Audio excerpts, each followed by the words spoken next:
Eu acho que a indústria brasileira teve um momento de inflexão fundamental ainda na década de 50. Né, quando começou o plano de industrialização acelerada, que foi a época que a Vanzolini nasceu.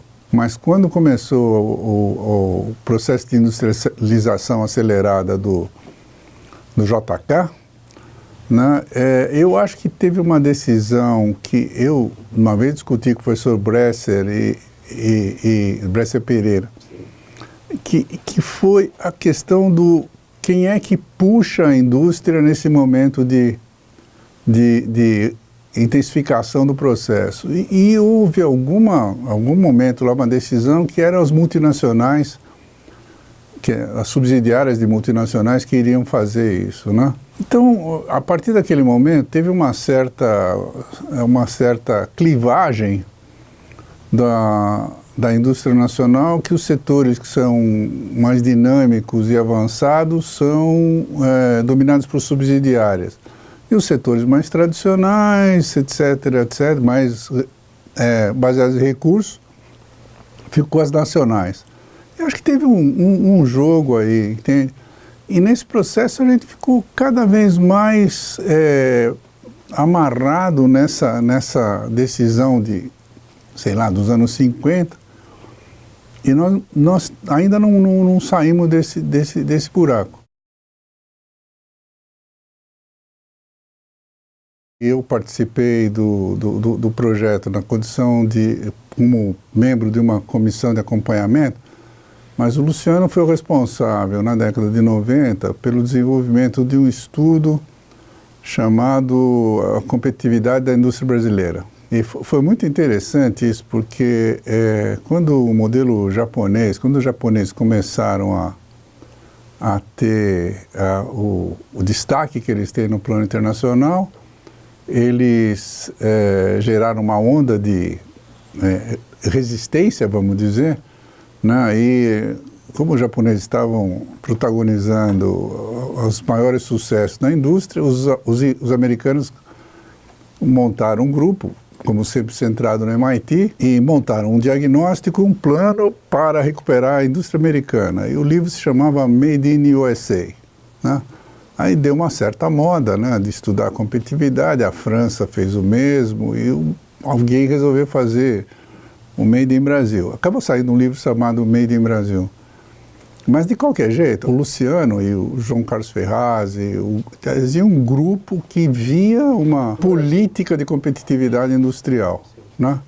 Agora, o que aconteceu foi o seguinte: quando o Fernando Henrique entrou, o presidente Fernando Henrique entrou, uma das determinações, para ele alinhar todo o processo de desenvolvimento com as diretrizes do FMI, ele teve que fazer uma série de mudanças e adotou um pressuposto que foi o Pedro Malan, como ministro da Fazenda, que implantou, que foi o seguinte: quer dizer, o mercado agora é o que vai resolver. Nós adotamos uma política ultraliberal, tá? E a política industrial foi para o brejo. Então, o tempo inteiro do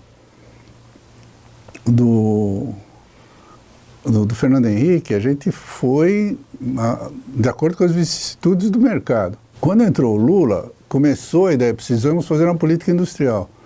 Agora, o que aconteceu é que toda a estrutura que você tem que ter num país para propor e implantar uma política industrial foi meio que dizimada. Não sei se dizimada, eu acho que dizimada é muito forte, mas foi, de uma certa forma, desmontada no governo anterior. Então, não tinha muita possibilidade de você implantar as políticas industriais. Fizemos vários planos, né, com um sucesso relativamente pequeno no meu ponto de vista.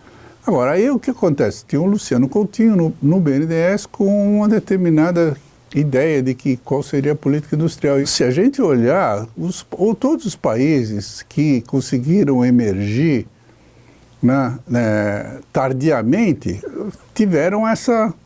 O Japão tem os seus National Champions, que é desde a Toyota, a Sony, etc., e o governo por trás. Na Coreia, a gente tem Hyundai, Samsung, e a ideia do Shaibol, etc. Então, eu acho que a gente teria que fazer alguma coisa nesse sentido. Eu não sei se o modo de implantação dessa política foi feito de acordo, né? E o primeiro caso, o primeiro eleito, né, que foi a JBS, gerou um certo desconforto, né? Porque se tinha um setor que não necessariamente precisava, que não vai puxar o desenvolvimento da indústria nacional, é o setor frigorífico, né? Então ficou uma certa... Eu acho que a gente teria que ter campeões.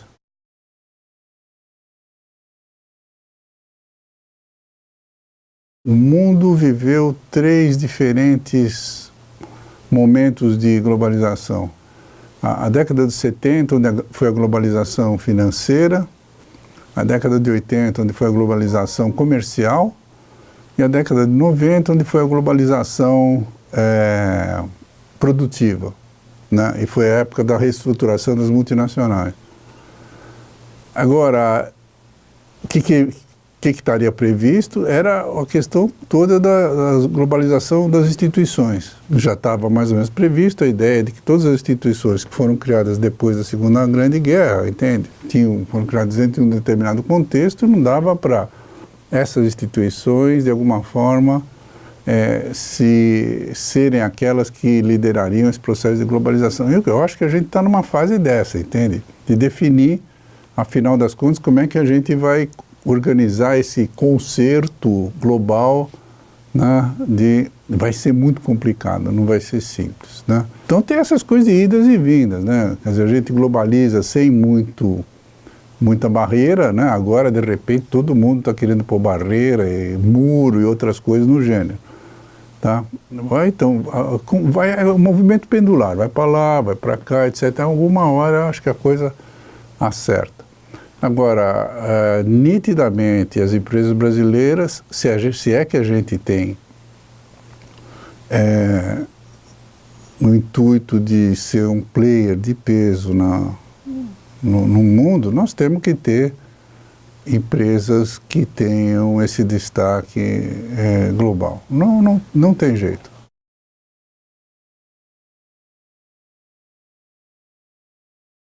Teve algumas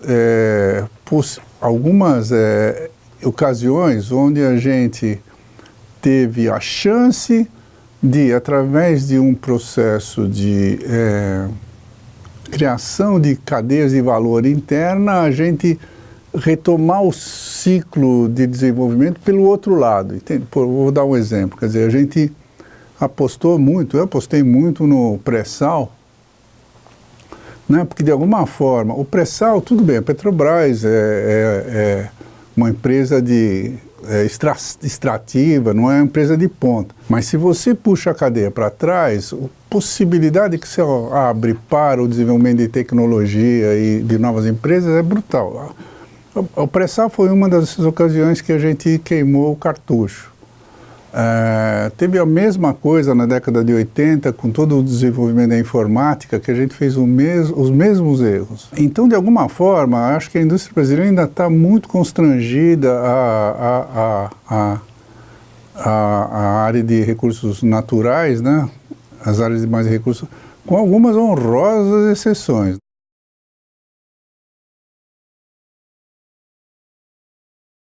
O grande problema da gente ficar mais velho, né? A gente o acúmulo de experiência que a gente tem, né? E aí eu vejo a situação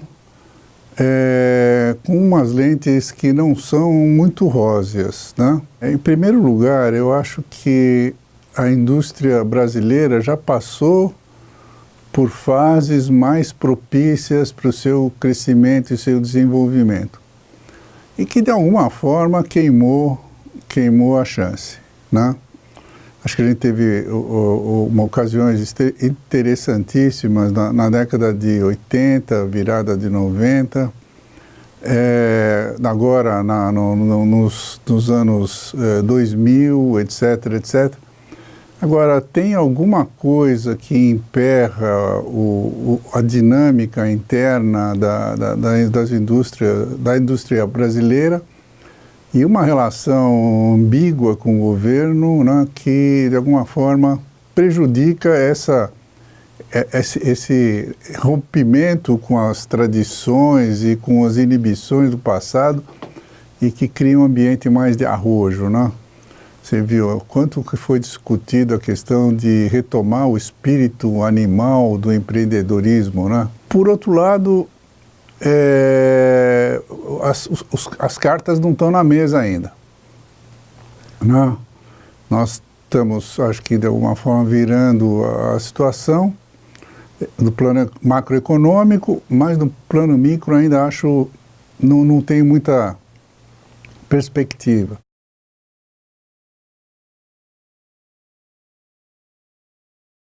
Política industrial você pode fazer de diferentes formas, etc, etc. Mas um país precisa ter algum mecanismo que oriente o processo decisório nos setores produtivos. Não é industrial só, nos setores produtivos, tá?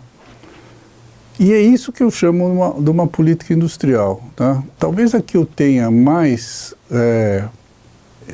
trabalhado, lido e apreciado foi a dos japoneses, entende? A partir do final da Segunda Grande Guerra, que foi um processo de maturação lento, gradual, etc. Entender o que a gente pode fazer bem, o que a gente não pode fazer bem e o que a gente realmente tem que privilegiar.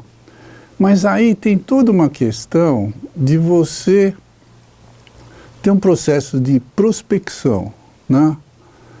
Uma das coisas... E prospecção é planejamento de longo prazo, né? Acho que o Japão fez muito bem isso.